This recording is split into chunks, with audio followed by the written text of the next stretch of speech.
Welcome to the page. Welcome to the page, y'all. Your host here, Lord of Lips, coming to you live with another live stream. We are having a little bit of technical difficulties, and for that, I do apologize.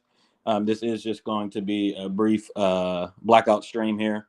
I'm having some, not some audio, but some issues with the visuals and the cameras. So, just going to do a black stream here. So, do apologize about that, but thanks everybody for tuning in, and you guys already know the routine. Like and subscribe to the page, share the page. I'm over live on YouTube as well on the Know It All page. Please go drop some interactions over on the Know It All page there too, live on YouTube right now, streaming on multiple channels here. So as you guys see there's the the LeBron clips going on out there, the LeBron remixes, and we got one with Nokia. Two losers right there. Let's see here.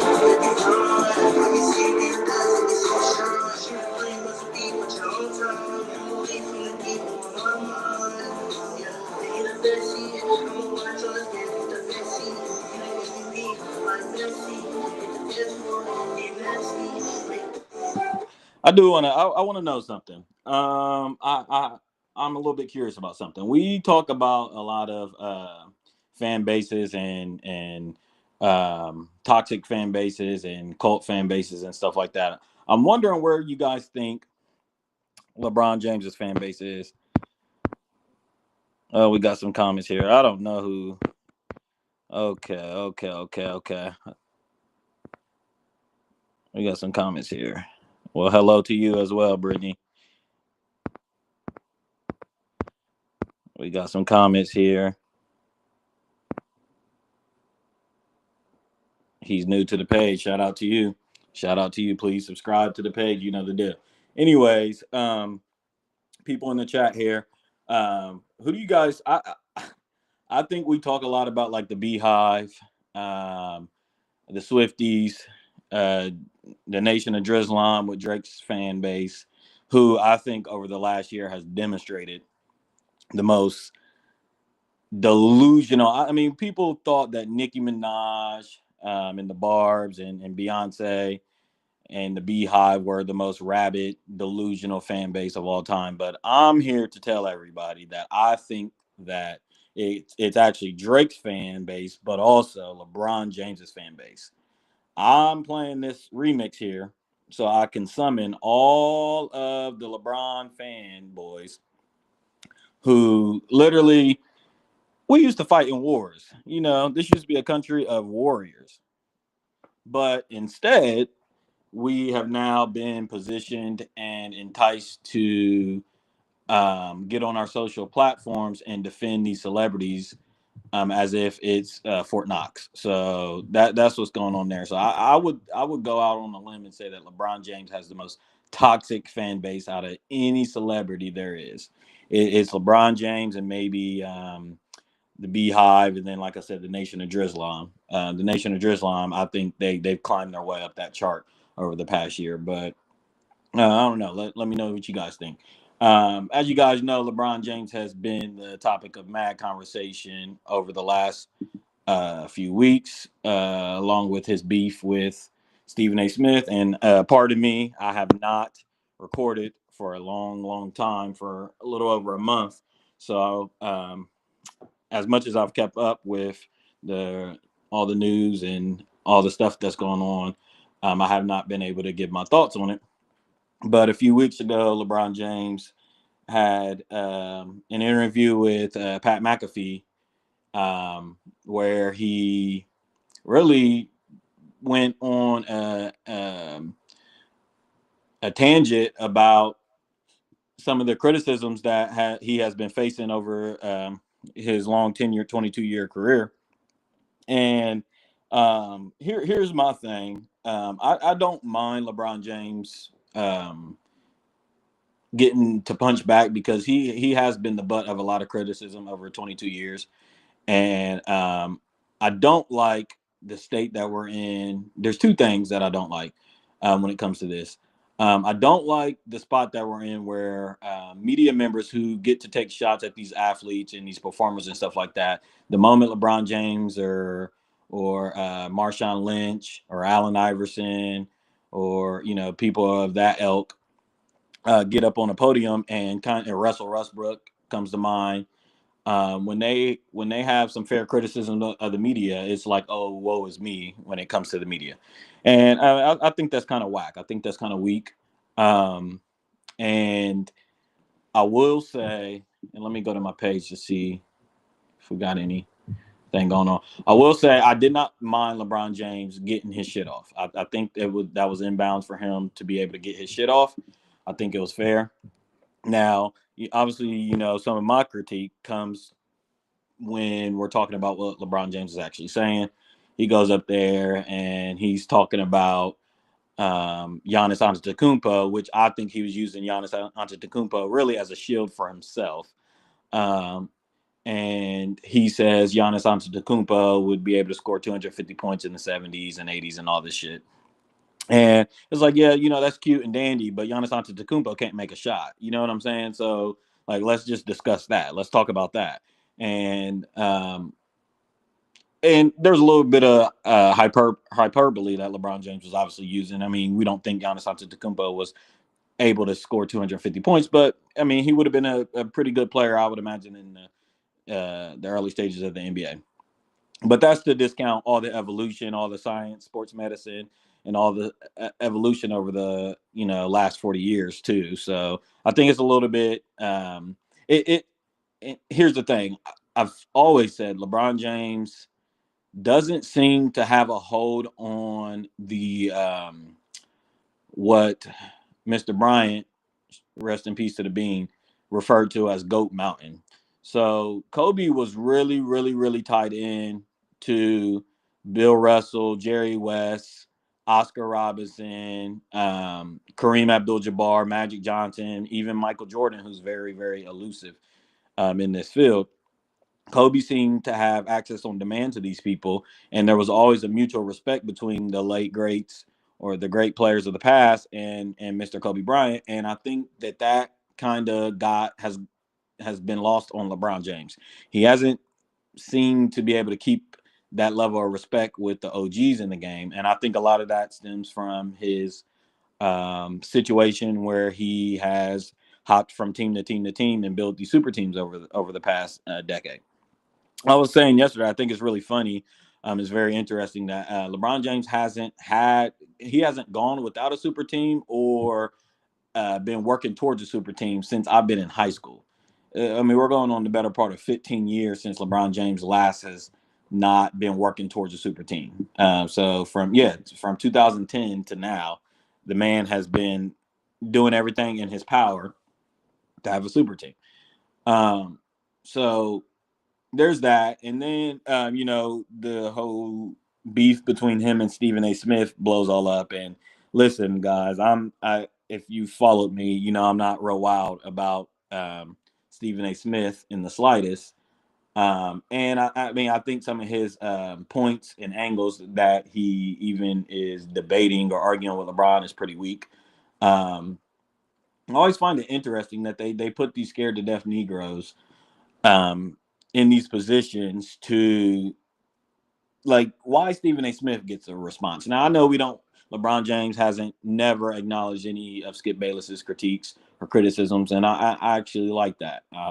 I think it's the best. I think it's the best antidote for a person like Skip Bayless. You know, Skip Bayless is literally dying for LeBron James's attention. So, how do you deal with that? You just don't give him any attention, and it drives Skip Bayless crazy. And to LeBron's credit, LeBron James is partially responsible for the death of Skip Bayless's career. Um, Skip has been desperate for LeBron James' attention, especially as the years have wind down and he's lost the grips on Undisputed and ESPN First Take that Skip used to be in charge of. And those shows are no longer with us. And now Skip is doing his own podcast. He's just literally reaching for the straws. But my thing with Stephen A. Smith is um, he keeps alluding to secrets that he may have or information that he may have on LeBron James that he's using as kind of like a a way to get LeBron off of his back, because LeBron James has been on Stephen A's back pretty heavy, and Stephen A keeps alluding to things that he knows about LeBron James that LeBron James doesn't want out in the public, and then this is where I enter in the conversation. I've been telling people on this channel, on my social media platforms for decades, well, not decades, but about a decade, that LeBron James is a media created enterprise, but we know that that's not really that much of a hot take.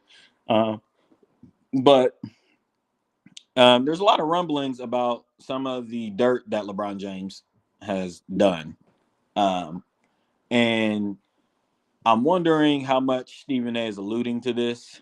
Um, I think I think it was really whack reporting and media by Pat McAfee, who decided to sit up there and kind of joke with LeBron. And they asked a whole bunch of internet fodder questions. Oh, LeBron James, you don't read these books, and some shit that floats around the internet. But when they got to the part where they talked about LeBron James's health and his durability, and his ability to play 22 strong seasons, they kind of just left it at that, at the fact that, it's been heavily reported that LeBron James spends $1 million on his body, yada, yada, yada. And LeBron James kind of says, I don't even know where that information comes from. I do, spend on my body, and I do take care of my body and invest back into my body, but I don't know where the actual number of $1 million comes in at.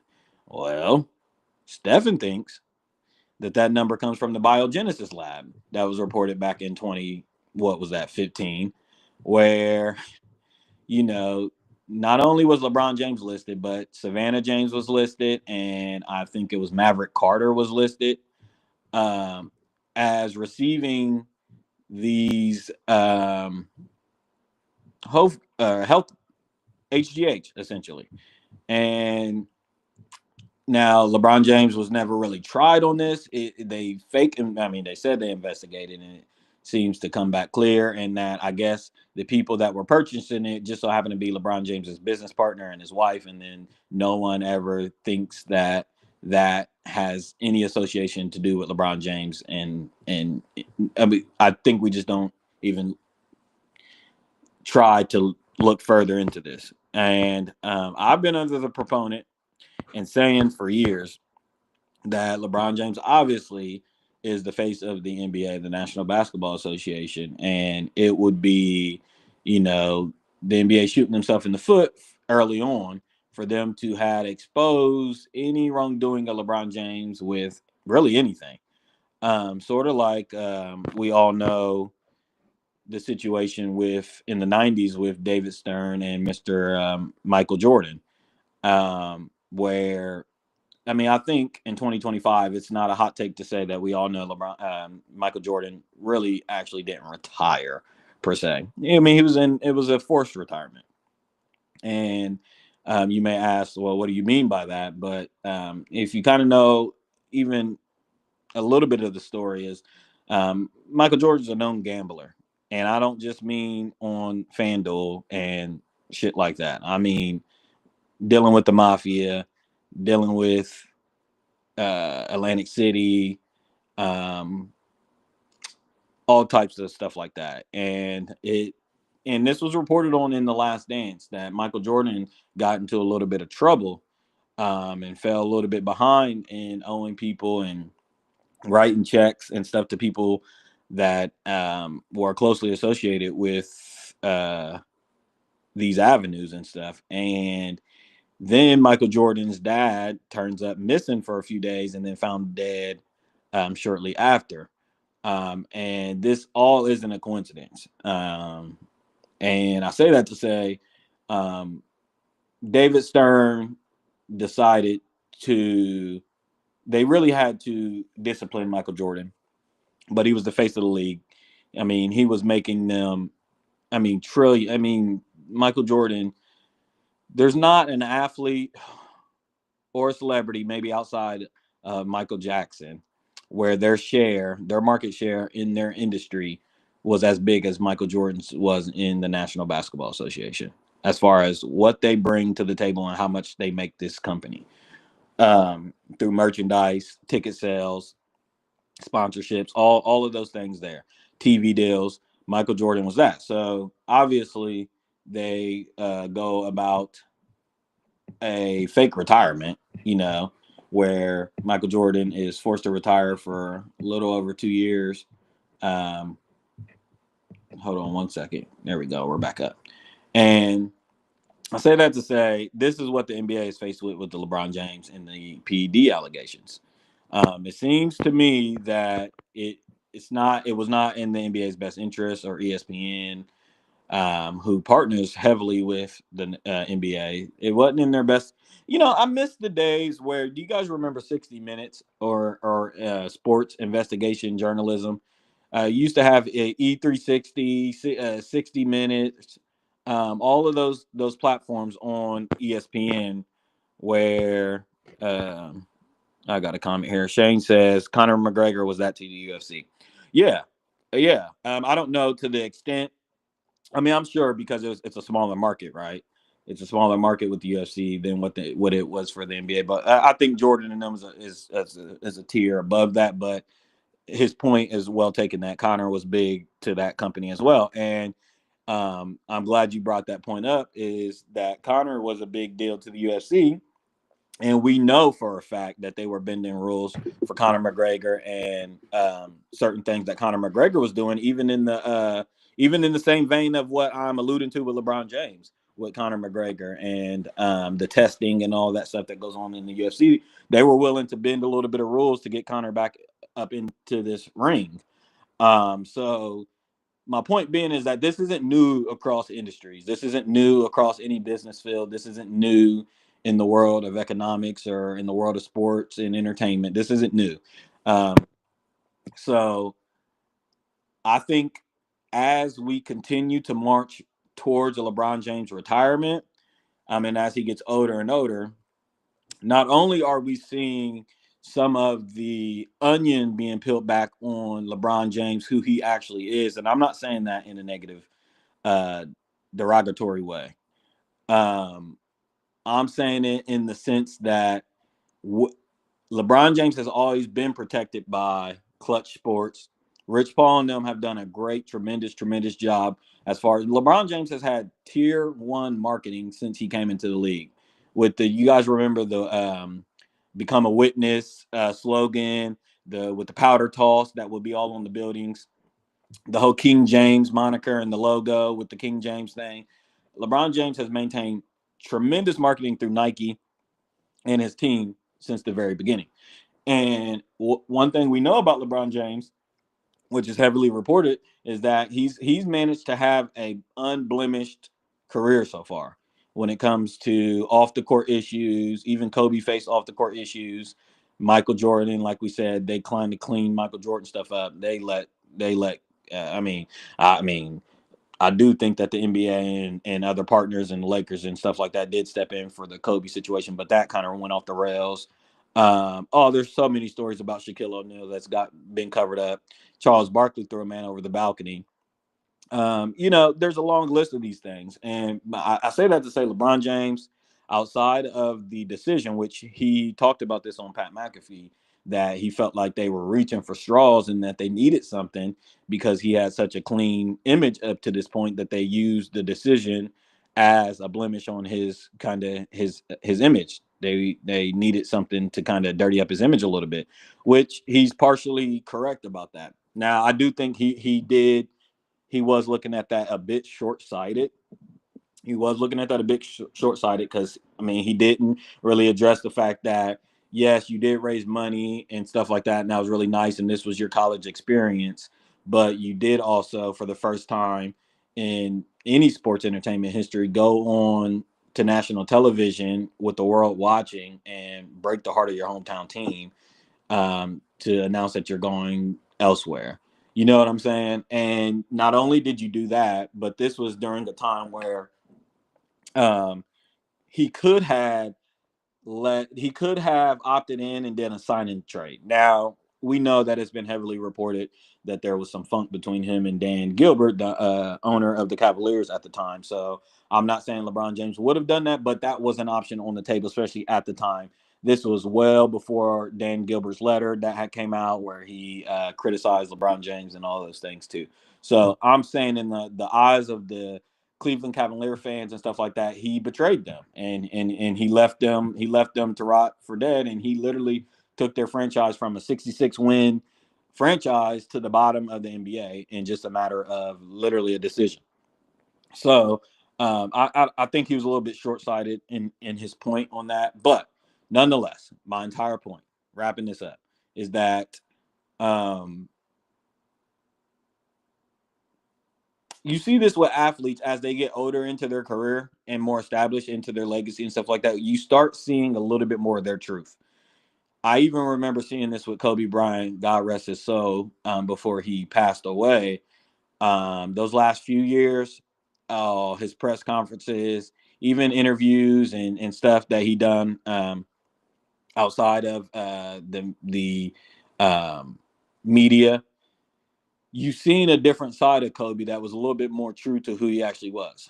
And then I say this to say this is the same with LeBron James. We've seen on he's been more free with the Lakers. I remember a few years ago, back in 2019, 2020, he was bringing wine and shit and drinking wine on the court and in the hallway and all types of shit. So LeBron James has been leveling off. And he did also talk about a really funny story. He talked about the situation between his departure with Miami and how we all know Pat Riley is a very, very, very strict man. He does weight management and you have to uh, make weight and stuff like that to play for the Miami Heat. He won't let you eat certain stuff. He puts people on strict diets. I don't know how in the hell Kyle Lowry survived those couple years that he did in Miami. I still to this day don't know how Kyle Lowry did that because that boy ain't dropped a pound of weight ever. And but LeBron James likes his cookies and likes his desserts, and Pat Riley don't play that shit. So him and Pat Riley didn't see really eye to eye. And LeBron James ended up leaving. My point being that LeBron James has had rails on his career the whole time due to sponsorships and all types of shit like that. He does not care anymore, guys. He is 40 years old. He has played in this league 22 years. There's not been an athlete that has given more to their sport. I'm not the LeBron James fan here, as you guys may know, but um, the truth is the truth and the facts are the facts. He's put in 22 years since he's been in this league since he was 18 years old. He is now 40 years old, and he has the right to go on his own version of a media tour, a press run, and tell his truth. So I had no issue with that. Again, my issue stems from some of the details in what he was saying, some of the deception, and I could give a fuck less about his beef with Stephen A. Smith. Stephen A. Smith is the most annoying, obnoxious um, media member that I think there is out there. I mean, I can't stand Stephen A. Smith sometimes. He gets on my nerves so bad. I mean, I haven't watched ESPN First Take in literally a decade because he's so annoying and it's too gimmicky for me. Too gimmicky for me. Speaking of gimmicks, um, I wanted to have some pushback on some of the things that LeBron James was saying about the previous eras. I don't like this whole notion, And I see there's some people out there on my social media platforms that I see share like kind of like anti 90s propaganda and shit like that.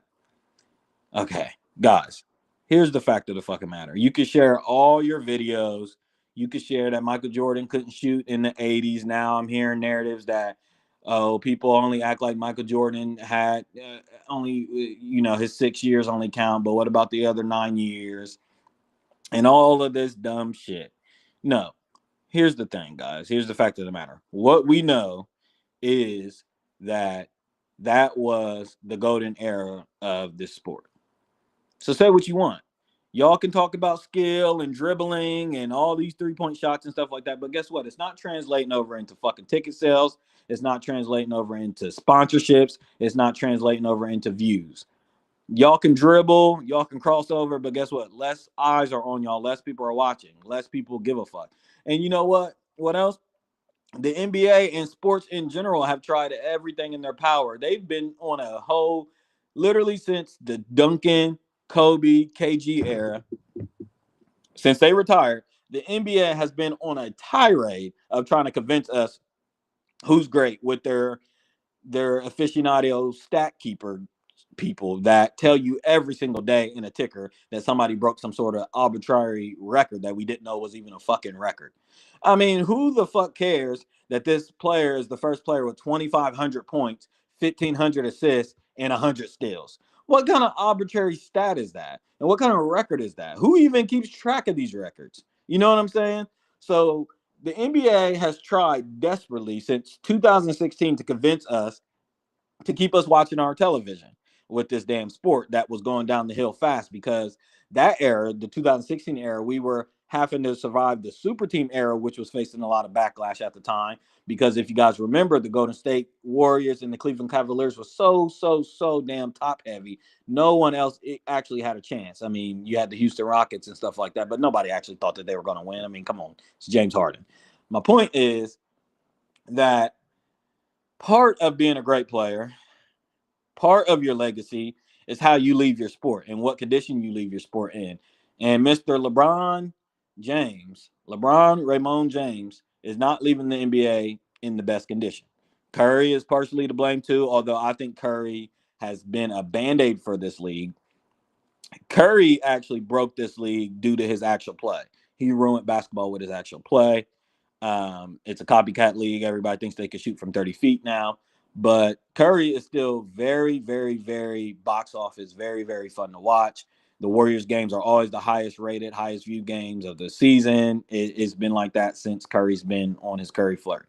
But Mr. LeBron James, we're sick of all the antics, dude. We're sick of all the Disney shit. We're sick of you rapping, not knowing the lyrics. We're sick of the bubble. We're sick of the bubble rings. We're sick of the victim shit. We're sick of the woe is me to the media. We're sick of the planting narratives. We're sick of the fake injuries that you do every March. I would love for somebody to investigate why you've been injured the last 5 or 6 Marches. I mean, you go away for a week or two. We're sick of the nepotism. Then the whole conversation between him and Bronny is like, oh, please cut me a fucking break, guys. Cut me a fucking break. Listen, I like nepotism like the next guy. I'm in business myself, and I try to put people on myself. But sports is a whole different ballpark. And your son was not worthy of the position. That just is what it is. And everybody, everybody's so damn fickle in this country anymore. After that, of course, Bronny plays a game and has a decent stat line or some shit, and everybody acts like, oh my God, this is vindication for what LeBron James said or what LeBron James did. No, that was nobody's point. You put him in the fucking game 50 times. We're gonna expect him to have a decent fucking game finally. Before that, he was averaging a fucking point a game. I mean, come on, let's be real about the situation here.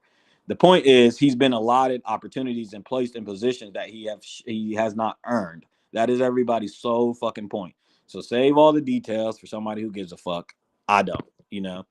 Um, Ultimately, we're coming around the corner on the NBA playoffs. Of course, LeBron James and Adam Silver have conspired, and Rich Paul and them have conspired to steal Luka Doncic from the Dallas Mavericks. And somehow the Warriors end up with Jimmy Butler. It's funny how the last two finals matchups featured, let's see, Luka Doncic, who's now on a new team with the Lakers, and before that, it featured Jimmy Butler, who is now on the Golden State Warriors. So here you have a sport that was facing all types of criticism all year long. I mean, people were talking. I mean, people were getting ready to literally turn the TV off on this fucking sport, and the All Star game was such an abomination that it faced so much backlash that we had a whole war between players and media members. We had Anthony Edwards coming out saying that he did not want to be the face of the league. We had LeBron James coming out in his defense saying, well, who wants to be the face of this league when we're facing criticism? Like, oh, woe is me. Please, please save it for somebody who gives a hell. Let me see if I can find this little clip here. And this is how I feel. And yeah, y'all could call me get off your lawn, old man, and shit like that. But that's what we need. We need more gatekeepers in these spaces because I'm sick of all the bottom barrel shit. It just is what it is. Let's see if I can find this clip. Change in the physicality of the game too. It's a shot. Right now, you get a fucking foul, you get fined, suspended. Like guys ain't even foul hard no more. Before I played, it was crazy, but when I played, it was crazy. But even before, like the '80s going to '90s, it was probably more physical then. But people get mad. It's just a product of what I see. I see what greatness is. Been there and play with it.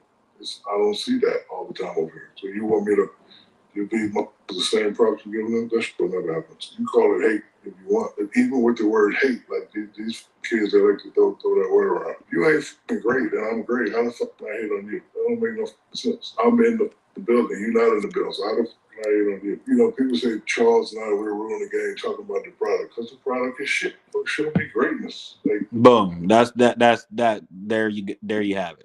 That's from the words of Shaquille. And this just ain't hate. The product is shit. And everywhere we go in this society, it's so annoying. You got people, inclusion and all this bullshit that goes on.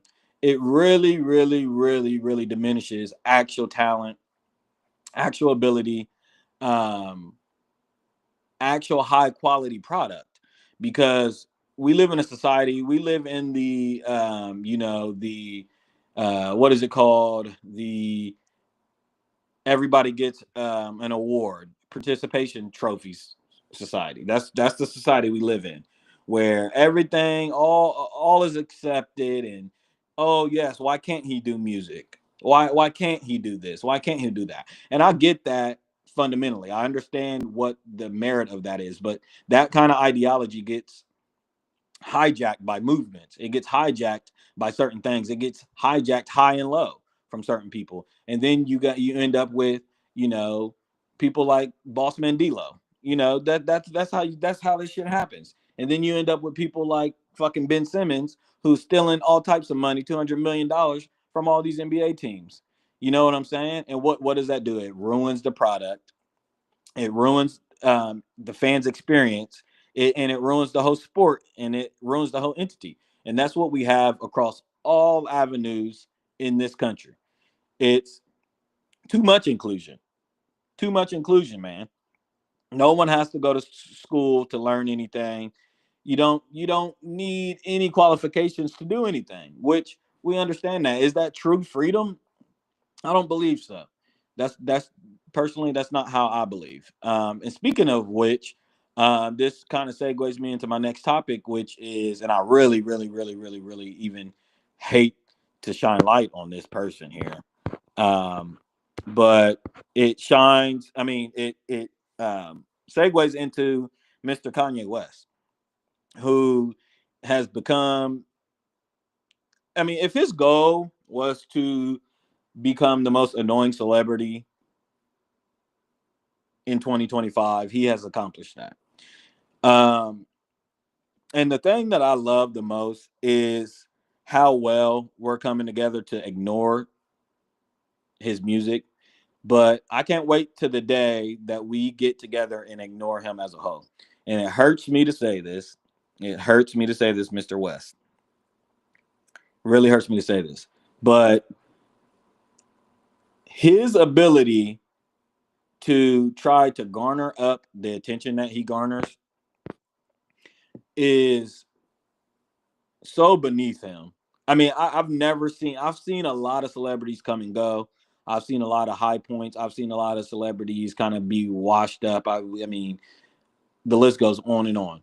But what separates Kanye West from Britney Spears and Justin Bieber? You know, should these people be into um, these camps, these conservative camps where somebody has to take control of their whole enterprise and stuff like that? Kanye West needs help. You know what I'm saying? He needs major, major, major, major, major help. He's gone around. I mean, we're going on 2 months since his first tirade on Twitter where he's calling out Dave Chappelle, saying Dave Chappelle is ugly. Um, and now he's attacking Kendrick and Cole and trying to team up with Drake. And here's the thing. Uh, First off, Drake, I hope you have some pride. I really, really, really, really hope you have some pride and you do not let Kanye West crawl back and slither his nasty little ass way back into any relevancy. These three guys that are known as the big three, they're not paying you any attention, Kanye.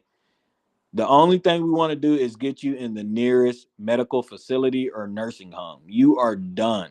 And if you continue to wear leather pants without drawers, we're going to euthanize you. That's just what this comes down to. You need to be euthanized. Lethal injection, Kanye West. You know, and I won't feel sympathy because we can't even look at you the same. You know what I'm saying? And here's the thing: you tell so many half truths, and you convince the public and the people that follow you and support you on your half truths. You know what I'm saying? I can't remember what he was accusing Jay-Z of owning his masters and calling Jay-Z out and stuff like that, which is all fine. You know, gloves is off, yada yada yada. But when somebody audited the situation and said, no, I spoke to, high-ranking people and Jay-Z does not. And Kanye was like, well, that's good. I mean, I really don't know because they haven't let me get information in the last few years and stuff like that. So this is my way of seeing who got my shit because I really don't know. Boy, stop it. Cut it out.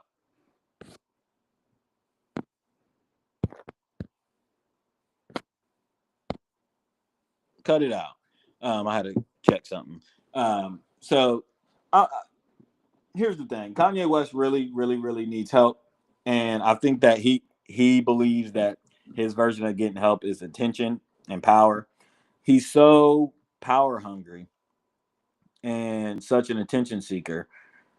He's really just destroying everything that he's ever built, his whole legacy. And I seen a clip with his daughter and she's so much like him and she idolizes this man and it's really really sad because she's like a ping pong ball between two paddles between Kim Kardashian and Kanye West, two people, two nutcases that have gone separate ways but both nutty, and she's just being passed back and forth between these two people. You know what I'm saying? So besides the monetary stability that this child has been granted, um, and all the all of the stuff that comes with that, the good school, the good health, the educate, I mean the health, and all of those things. I mean these children are going to be lost, you know, and God forbid that Northwest even inherits any of Kanye West's imbalances, chemical imbalances, because we know they're all there. You know what I'm saying? And then here he is going on to ruin any little bit of heroic imagery she may have of him. Kanye West is just tearing that down. So Kanye West needs mad help. Um, Anybody here? I really, my hands are tied behind my back here because I'm not able to record this and share the screen. Uh, Lane said, "Come back to this point. Come back to what point?" You have to comment on my YouTube anyway, dude. I can't see it right now. Comment on my YouTube. That'd be great. But let's see here. Pardon me, guys. I gotta get on the page to see 2 people watching. Let me pause this. How do you guys feel about this the tariff situation? I know that that's gonna bring some attention to you guys. Um, we got stock markets crashing. Um, but man, I almost feel like I've heard this before. Um, you got hands off protests going on across the country. I think I seen one actually in Springfield today. Hands off protests with the Social Security and the Department of Education and the teachers union and all this stuff like that, where people are really genuinely upset with the way this administration um, has gone about. Shane said, "Who's out there for me?" Um, but people are genuinely upset and stuff like that. And on my previous streams that I've had, especially during the election cycle and stuff like that, I asked a fundamental question of with our national debt, with our situation as a country, with all that we are facing. I mean, with wars and economic hardship and inflation and uh oh, hold on. Okay, we got my camera. Pardon me.